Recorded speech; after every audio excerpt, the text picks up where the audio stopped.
Bonjour, bienvenue pour cette 35e édition du SPACE sur l'espace pour demain, le grand rendez-vous du SPACE pour construire ensemble l'avenir.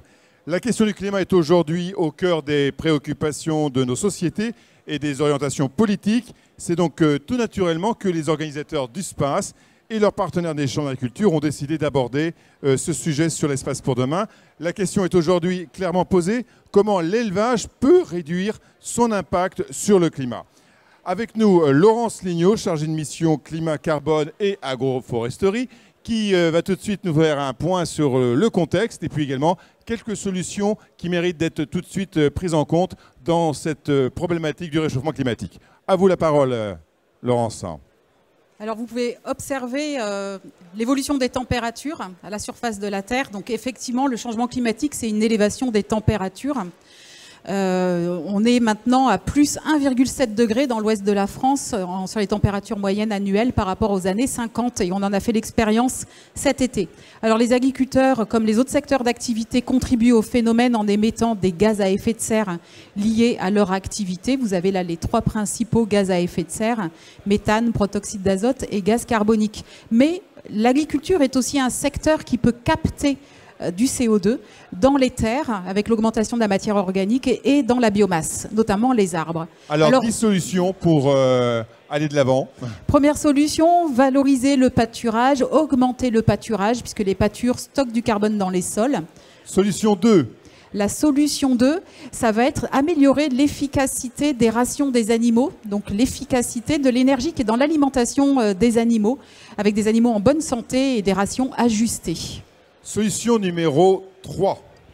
La solution numéro 3, ça va être de récupérer le méthane des effluents en couvrant les fosses ou en allant vers la méthanisation, les différentes formes de méthanisation à la ferme. Solution numéro 4.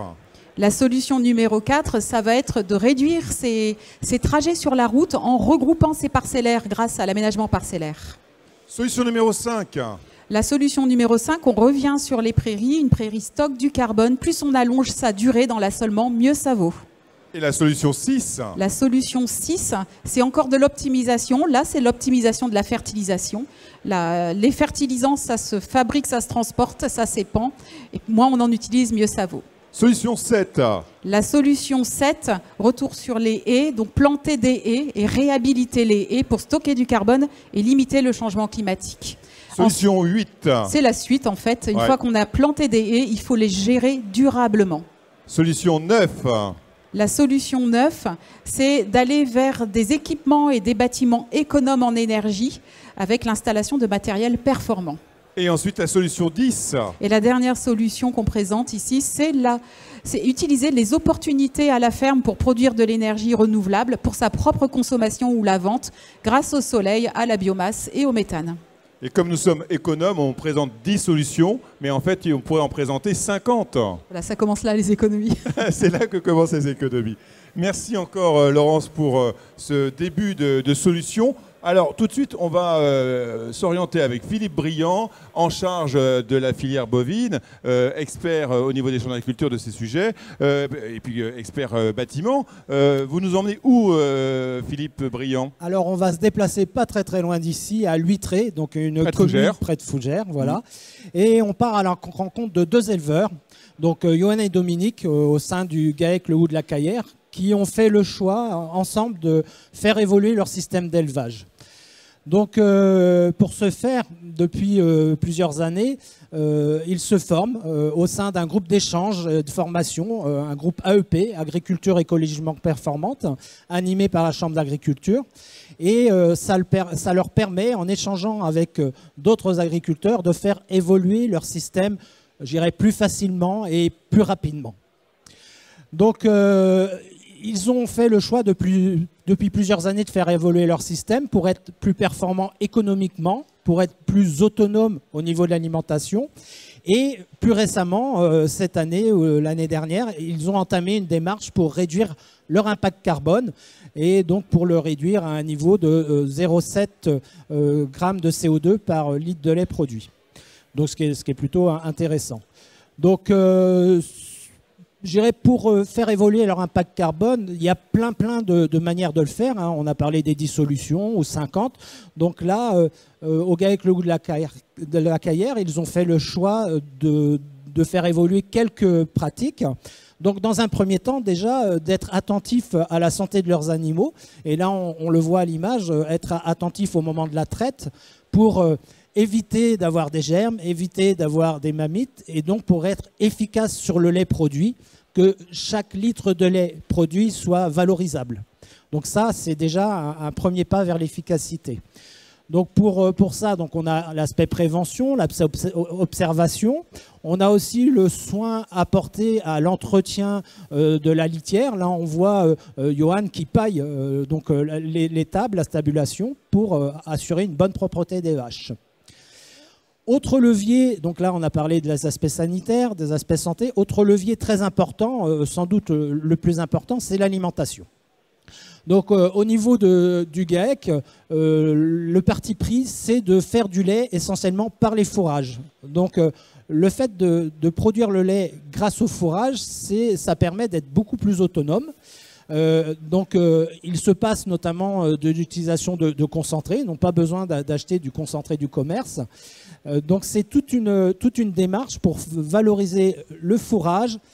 Alors, fourrage conservé, on l'a vu tout à l'heure, qui est distribué, mais aussi au premier plan, peut-être le plus important, c'est aussi de favoriser le pâturage.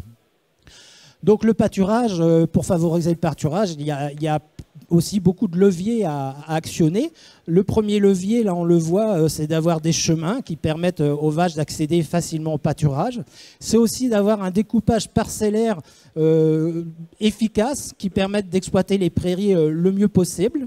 Et puis au sein de ces prairies, avoir des aménagements, des abreuvoirs, les chemins on les a vus tout à l'heure, des clôtures qui facilitent le pâturage. D'autre part, on l'a vu sur les images aussi, ils sélectionnent des vaches avec des croisements, des vaches adaptées, capables de marcher longuement sur les chemins, donc adaptées à leur système. Autre levier d'action, les génisses. Donc, pour un des points importants sur les génisses, c'est d'avoir un âge au vélage plus précoce. Donc, on passe progressivement de 27 à 25 mois et peut-être bientôt 24 mois d'âge au vélage. Pour ça, il faut favoriser les croissances des génisses. Donc, on a vu tout à l'heure des veaux qui étaient avec les vaches. Donc, la croissance au GAEC Le Goût de la Caillère passe par l'alimentation au pied des vaches, hein, l'alimentation par le lait. Et autrement, on l'a vu aussi tout à l'heure sur les images, les génisses sont des colliers de détection de chaleur, ce qui permet aussi de favoriser la mise à la repro. Très bien. Autre précision qui vous apparaissait importante de préciser? Alors, on ne s'arrête pas là. Le GAEC est toujours dans une démarche de progrès et notamment, ils travaillent sur la place de l'arbre dans leur système pour à la fois offrir de l'ombre à leurs vaches et puis aussi peut-être faire du bois énergie. Très bien. Mais écoutez, saluons ces éleveurs particulièrement intéressants dans l'approche qu'ils ont, avec cette volonté de totale ouverture, d'échange, pour pouvoir se former, évoluer et tenir compte des évolutions finalement de notre société et de ce grand souci qui est le réchauffement climatique. Merci Philippe. Quelques matériels peut-être sur lesquels vous souhaitiez peut-être mettre en avant, notamment toute la partie du matériel qui nous est présenté par CERAP. Alors CERAP, donc on le voit au bout du stand, donc on est sur des solutions de refroidissement du lait. Donc pour des aspects sanitaires, évidemment le lait est refroidi sur les exploitations, ce qui est consommateur d'énergie électrique. Et donc CERAP a mis en place un ensemble de solutions qui permet d'économiser l'énergie. Donc le système OptiCool qui permet d'utiliser au mieux l'énergie électrique. Très bien, merci Philippe pour ce petit coup de projecteur sur le matériel présenté par nos exposants qui pour la plupart ont reçu des espaces, que ce soit l'an passé avec notamment le Tank 2020, c'est ça hein, Donc CERAP l'an passé, le Tank 2020, voilà. Fentech cette année et Trio 2 aussi cette année avec 2 InnovSpace aussi dans une démarche, je dirais, bas carbone. Voilà, démarche bas carbone. Merci Philippe. On va donner tout de suite la parole à Léna. Merci Philippe. Léna Odos, bonjour. Vous êtes chargée d'études gestion des sols et fertilisation au sein des champs d'agriculture. Ça passe, on sait, par une démarche également raisonnée sur le plan agronomique. Et on l'a vu, le monsieur il est sur son tracteur. Et le projet EcoFuel est un sujet qui vous tient particulièrement à cœur. Alors vous allez nous dire maintenant ce qu'il en est et les résultats qu'on obtient avec ce projet EcoFuel. Donc le projet EcoFuel s'est attaché à étudier la réduction de la consommation de carburant dans l'usage des tracteurs. Donc on connaît de nombreux leviers pour réduire la consommation de carburant, comme l'optimisation du matériel, assurer une bonne maintenance des matériels, utiliser du carburant de qualité, rapprocher son parcellaire comme on l'a dit précédemment. Mais ces leviers peuvent être difficiles à quantifier puisqu'ils dépendent beaucoup en fait, de la situation de chacun.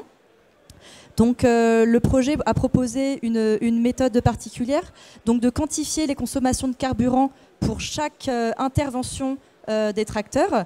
Une fois que chaque intervention a été identifiée en termes de consommation de carburant, on a essayé de simuler les gains possibles à l'aide d'un outil.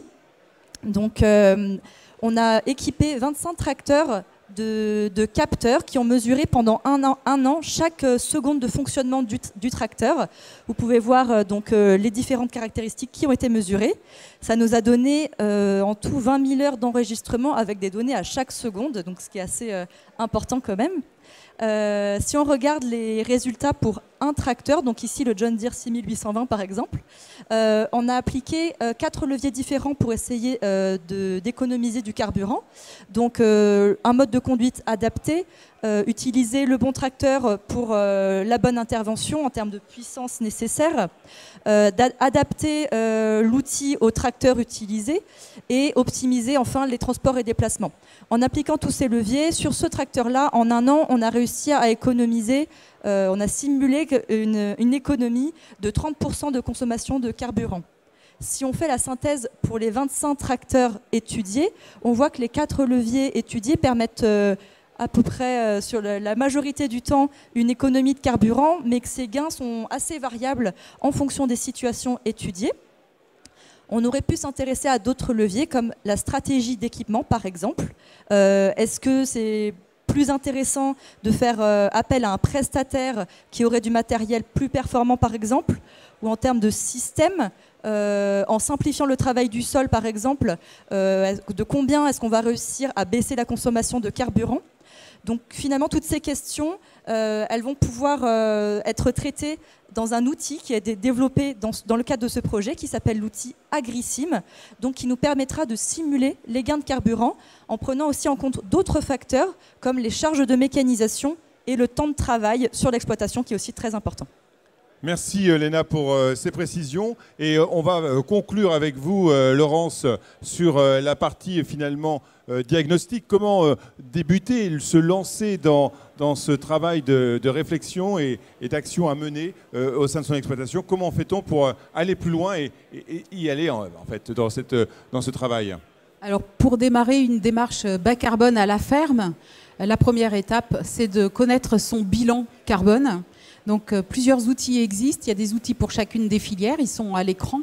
Donc Cap2ER pour les filières bovines, Jeep pour les filières porcs, Symeos pour les cultures et les plans de gestion durable des haies et des systèmes agroforestiers pour le bocage et l'agroforesterie. Là on voit qu'il y a un label. Voilà, alors sous certains diagnostics, il y a le nom du label bas carbone, c'est-à-dire que ces diagnostics ouvrent la voie en fait à la labellisation carbone qui permet de vendre en fait des crédits carbone à des entreprises qui sont intéressées pour faire de la compensation carbone avec les agriculteurs. Donc il faut vous renseigner, mais c'est une possibilité maintenant qui est ouverte. Voilà, alors plusieurs associations se chargent de faire l'intermédiaire entre les entreprises et les agriculteurs. Donc en Bretagne, c'est Allium, dans les Pays de la Loire, ça va être Solenat. Voilà. Alors un agriculteur qui réalise son bilan carbone, il a un résultat de ce type-là, c'est-à-dire qu'il va pouvoir connaître quels sont les gaz à effet de serre émis sur son exploitation agricole, dans quelle proportion. Là, il n'y a pas le détail, mais il va pouvoir connaître aussi d'où viennent ces gaz à effet de serre, quels sont les postes qui méritent d'être optimisés en termes d'émissions de gaz à effet de serre. Et puis, il va connaître aussi le stockage de carbone qui est fait sur son exploitation agricole et dans quelle mesure il arrive à compenser ces émissions de gaz à effet de serre sur son système. Donc, pour arriver à une empreinte carbone nette, donc les émissions moins le stockage de carbone. L'objectif, donc, après ce diagnostic, c'est d'avoir un plan d'action pour améliorer justement le bilan carbone de l'exploitation. Alors que fait-on, Laurence? Que fait-on? Eh bien, on peut rentrer dans un parcours de progrès, voilà. Wow. On propose ici sur le stand de mettre le pied à l'étrier dans ce parcours en réalisant un climat quiz, un petit diagnostic rapide. Donc on a ça sur tablette, vous pouvez en faire un tout de suite après si vous voulez. Voilà. Et donc ça donne déjà, non c'est pas suffisant, ça donne déjà quelques idées sur les actions qu'on pourrait engager sur l'exploitation, mais il faut approfondir avec une véritable évaluation, accompagner techniquement. Et puis après il faut effectivement faire son plan d'action. Se former, progresser, rentrer dans un groupe qui travaille sur ces sujets-là. Voilà, rentrer dans une démarche de progrès qui peut aller jusqu'à une rémunération des efforts engagés et puis surtout des économies, parce que quand on fait des économies d'énergie, ben, ça rapporte, et surtout en ce moment. Voilà. Donc c'est un exemple, les économies d'énergie, mais on peut faire des économies de plein d'autres choses. Voilà, donc le parcours climaculteur. Dernier point, notre stand s'appelle Réduire l'impact. Ça veut dire deux choses. Ça veut dire que l'agriculture a un impact sur le climat. Comme tous les secteurs d'activité, elle essaye de le réduire. Mais le climat a aussi un impact sur l'agriculture. Et ça, c'est un vaste sujet que nous avons engagé déjà depuis plusieurs mois, voire années, avec les chambres d'agriculture, où on essaye maintenant d'équiper chacune des filières d'outils pour calculer son risque, et évaluer dans quelle mesure elle est exposée aux aléas liés au changement climatique et aux évolutions du climat. Et la bonne adaptation demain, c'est l'adaptation qui va permettre dans l'exploitation à la fois de réduire les gaz à effet de serre, de stocker plus de carbone et aussi d'être mieux adapté à ce phénomène du changement climatique qui n'a pas fini de faire des siennes. Voilà. Merci en tout cas Laurence pour toutes ces explications. Vous pouvez retrouver l'espace pour demain ici même sur le site internet de SPACE. Cet espace est conçu et animé par le SPACE et les chambres d'agriculture de Bretagne avec l'appui de leurs partenaires, le JE Élevage de Bretagne, Agrétique BDI, les instituts techniques, IDEL, ITAVI et IFIP, ainsi que l'INRAE, des exposants ici présents comme Acerva, CRD, FENGTECH, Nénuphar, Serap ou Trio World. Voilà, merci encore à tous et à toutes de votre présence. Et puis on poursuit bien sûr les animations ici sur cet espace pour demain. Merci à tous, merci aux équipes techniques, à l'équipe technique de Rivacom, en l'occurrence Romain, Méven et Vincent. Merci à tous.